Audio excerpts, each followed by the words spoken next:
guess we've talked about all the things that have been bothering you all season. How does a week off like that help you, where it looked like you didn't have too much to do during practice? Yeah, it was tremendous. You get time to reset, rest your body, get healed up, reflect. Reflect on the season and start thinking about what the rest of the season holds.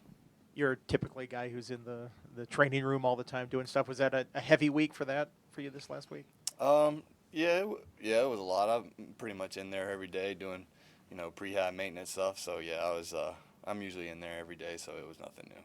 I know the coaches always kind of preach a 1-0 mindset and things. Was there something about the off week where you guys can kind of reset and look at this as like a 2-game sprint to the finish for the rest of the season here? Yeah, definitely. I think when you look at it, when you're sitting around and not doing anything, you just look at it like, hey, we only got 2 regular season games left to play. You're only guaranteed 12, so it's really you got to take advantage of each one. You don't get too many. We've asked you quite a bit about your road back from the knee injury, and I think you've played with some bruised ribs a bit. Where did you develop the mentality of playing through so many injuries and having that fighter's mentality?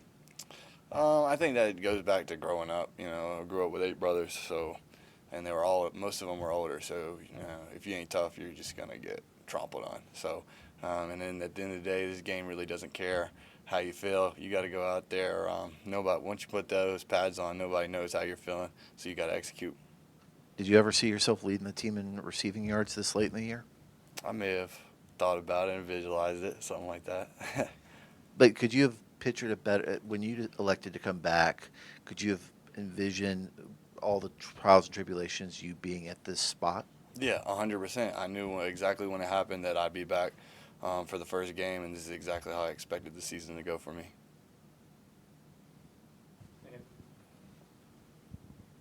I'm sorry, did you say you had 8 brothers? I got 8 brothers. Yeah. 8 brothers. And where are you in the pecking order of age? So I guess I'll give you a rundown if you don't know. I got 12 siblings, 4 sisters, 8 brothers. I'm the 11th child, so 13 in all.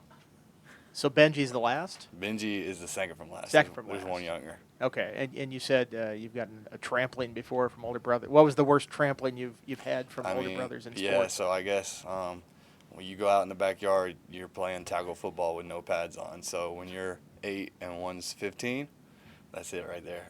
Do you remember any particularly brutal hit that you took at some point? Not really. I remember the Thanksgiving football games used to get a little rough. So yeah. How do you guys split up teams on Thanksgiving football? Yeah, you kind of just try to even it out, something like that. Back of the room, Brooke. Your first career reception was against Duke when you were a Tar Heel. It was. It yeah, was. Right. Obviously, playing for UNC, you have this instilled hatred for Duke.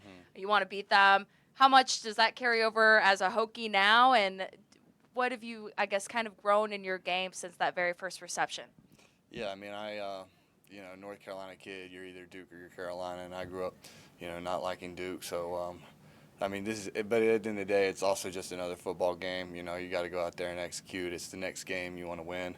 But yeah, to go back to your question, how I've grown since then, every aspect of my life, mentally, emotionally, physically, I've just been getting better and better every month. Other questions for Steve? Dave? Stephen, when you look at this Duke defense on film, I mean, it looks like they're pretty good at taking the ball away. What stands out to you? Yeah, that they play really hard. Like they communicate well. Everyone in the defense is playing hard. They do their job. Everyone's very technically sound, and they're looking to make plays. So I think that's what has contributed to their turnover. So you got to go out and match their energy. They kind of asked you about just the open week. As a team, how much confidence do you guys kind of gain just by the ability to kind of reset and refocus a little bit? Yeah, I think it's huge individually for each player, and that comes back to the whole team. So everybody, you get away from it, and then you kind of get that bug back to where it's like, hey, I want to go back and practice, have a good week, and you're itching to play. It's almost like when you start playing golf and you ain't played for a little bit, you got the bug. So that's how it is. Do any of your older brothers play football? They all play. They all played high school football. Nobody played collegiately though. So you were the first one to go play collegiately? Football, yes. Okay. I talked to, I think, one of your older brothers last year who went to the military Mhm. because of playing in the military. But I know you have some brothers who also own their own business. Have you thought about what life is like after college? Yeah, hopefully. Yeah, I think about it a lot. Pretty much probably every day for the last 4 years. I think everybody does. I want to continue playing this game for as long as I can. Anything else for Steve? Andy? I've got more questions about these Thanksgiving football games. When was the last time you guys played something like that? It sounds like everybody's kind of dispersed at this yeah, point. it was the probably last game we had that was probably my junior year of high school, something like that. Ever since then, everybody's getting older and we can't do that anymore. At that point, I mean, you're like a college prospect at that point. Are you starting to dominate that game? Is that why they're like, all right, we're going to call this off now? These guys are getting too good? When you're about sophomore year of high school, that's when you kind of, you had to ease out of being too competitive in those games.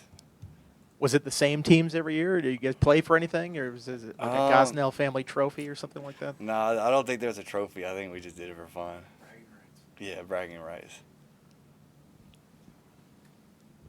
Anything else? Thanks, Steve. He had one. Sorry, Colby. Go back to Colby. A guy we talked to Coach Pry about, Kellen Adams, climbing up the depth chart. What have you seen from him, especially last week? Some of the younger guys getting some Yeah, reps. he's not a very vocal guy. He's a quieter guy. He's a lot like I was when I first got to college.